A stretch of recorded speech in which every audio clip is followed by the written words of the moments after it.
বর্ণিত হাদিসে রাসূল করিম সাল্লাল্লাহু আলাইহি ওয়াসাল্লাম বলে দিয়েছেন, ইযা রাআইতুমুল্লাযীনা ইয়াসুব্বুনা আসহাবী ফাকুলু লানাতুল্লাহি আলা শাররিকুম, তোমরা যখন ওই সমস্ত লোকদের দেখতে পাবে যারা আমার সাহাবাদের সমালোচনা করে, এদেরকে বলে দিও সাহাবা সমালোচকদের উপর আল্লাহর লানত।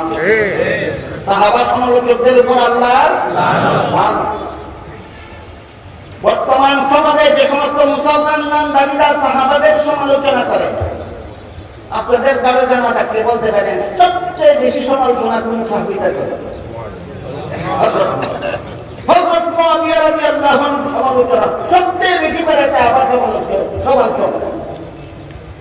এই মুআবিয়াটা কত খারাপ সাহাবী ছিল আমি একটু ইতিহাস বলি আপনাদের।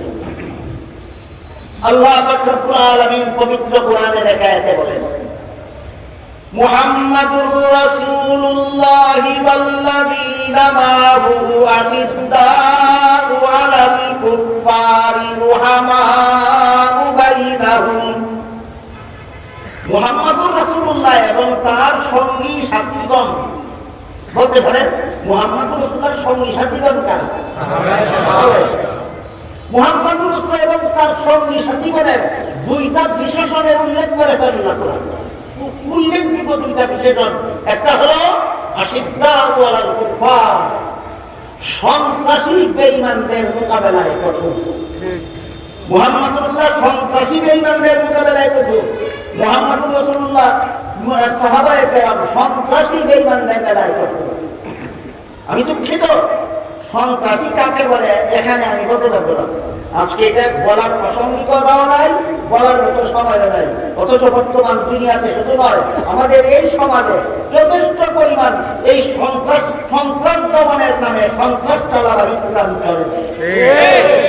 বর্তমান দুনিয়াতে জাতীয়ভাবে আন্তর্জাতিকভাবে সন্ত্রাস দমনের নামে সন্ত্রাসী হামলা চলেছে। মুসলমান যেখানে আছে সেখানে, সারা দুনিয়া যেখানেই মুসলমান আছে সেখানেই সন্ত্রাসী হামলা চলেছে। কিসের নামে? সন্ত্রাস দমনের। এটা আমার আলোচ্য বিষয় নয়, বর্ণনা করার সময় নাই, শুধু একটা গল্প বলে বিষয়টা শেষ করে। এক দেশে কুখ্যাত চোর ছিল, এর নামে মামলা সেটানায় শত শত। এই চুরের দ্বারায় সরকারের অশান্তি নাই, জনগণের অশান্তি।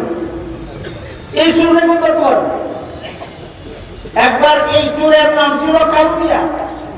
মানুষের মিয়া টিয়া করে না, কান্দা।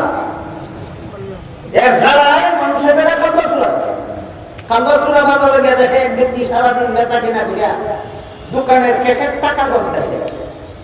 টাকা দেখলে তো চুরের লোভ লাগে স্বাভাবিক। তার সামান থেকে টাকাগুলি দিব কিভাবে তার কৌশল দেখতেছে। দোকানদারকে বলে বাজারে হইলে টাকা পানো, কান্দা চূড়া দেখলে তো নিয়ে যাবে। কে কয়? দোকানদার সরল মানে কয় কান্দা চূড়া তো মানুষের টাকা চুরি করে নিয়ে যায়, আমার সামান থেকে টাকা কিভাবে নিবে?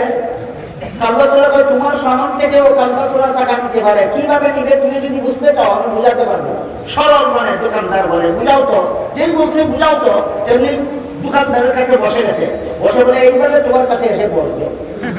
তারপরে তার সামান থেকে টাকাগুলি হাতে নিয়ে নিজের পকেটে ঢুকায়, আর তোমার টাকা এইভাবে তার পকেটে ঢুকাবে। সবগুলি টাকা নিজের পকেটে ঢুকাইয়া দাঁড়াইয়া বললো এইভাবে দাঁড়াবে, দাঁড়াইয়া দিছে দৌড়, আপনি এইভাবে দিলে দৌড়। দোকানদারের খবর হয়েছে কি? দোকানদার যখন চেঁচামেচি শুরু করছে, কাল্লা টাকা নিয়ে গেল, টাকা নিয়ে গেল, বাজারের মানুষ ভিড় করলো, আর কাল্লা ভিড়ের ভিতরে পড়ে গেল, ধক্কা হয়ে গেল না, ঠেকলো ভিড়ের ভিতরে বসে না। এখন বলবে কিভাবে? ফাটা গলায় চিৎকার দিয়া কাল্লা বলতে লাগলো, কাল্লা টাকা নিয়ে গেল, কাল্লা টাকা নিয়ে গেল, কাল্লা গেল। বলবো বুঝে থাকতে বলুন, কাল্লা চূড়ায় টাকা নিয়ে গেল, কাল্লা চূড়ারে ধরো। তার মুখে কেন বলে? বাজারের সে যাদের না বুঝে হেই কাল্লা চূড়া। ঠিক তেমনি ভাবে বর্তমান দুনিয়াতে যারা সন্ত্রাস দমন করি বলে বলে সারা দুনিয়ার জমিন মুসলমানের বস্ত্র দিয়ে লাল করতেছে, এরা সন্ত্রাস দমন করি কেন বলে? বিশ্ববাসী যেন বুঝতে না পারে এরাই সন্ত্রাসী। সন্ত্রাসীদের কালো হাত ভেঙে দাও, গুড়িয়ে দাও, ভেঙে দাও, গুড়িয়ে দাও, সন্ত্রাসীদের কালো হাত বর্তমান দুনিয়ার সন্ত্রাসীদের এই পলিসি আর কংগ্রেসুরার পলিসি সেই পলিসি।